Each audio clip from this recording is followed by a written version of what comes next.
Acheter un bateau qui a coulé, épisode 3. Après avoir sorti le moteur et avoir vu qu'il était complètement bloqué, on va commencer à le démonter. Et on commence par démonter le compresseur. En fait, cet épisode, il va s'appeler Sur la route du sel. Parce que quand je vois la quantité de sel qu'il y a à l'entrée du compresseur, ça me fait peur. Donc on va sortir ce compresseur, il est attaché par 3 vis sur le bloc, une ici, une en dessous et une sur le côté droit. Après avoir démonté ces 3 petites vis, je sors le compresseur en essayant de le tapoter, évidemment, il y a parfaitement rien. Et quand je démonte la durite, je me rends compte que on est sur la bonne route, on est sur la route du sel, mon Dieu. Du bon sel de Guérande, du sel de je sais pas où, mais vraiment du bon sel, il y en a partout et ça fait extrêmement plaisir. Et tu penses bien que je vais pas le laisser tranquille, ce petit compresseur. Après avoir fait bailler la durite, il faut absolument que j'aille voir s'il y a du sel encore là. Eh bah oui, c'est un bingo.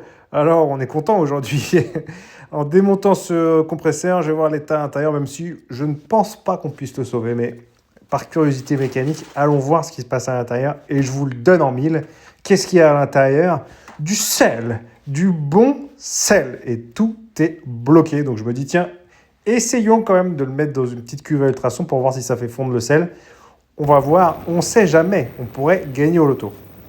Ensuite, après avoir démonté ce petit papillon, ce petit boîtier papillon, je remarque que évidemment ce boîtier papillon, il est cassé. Ça fait encore plus plaisir. Et qu'est-ce que je vois derrière dans l'admission ? Je me dis kilos de sel. Je ne comprends pas, je n'arrive pas à comprendre. Après avoir enlevé tout ce boîtier, on remarque évidemment qu'il y a du sel dans l'admission. Donc dans le prochain épisode, et abonnez-vous, bon Dieu, pour le prochain épisode, on va démonter le moteur pour voir ce qui se trame.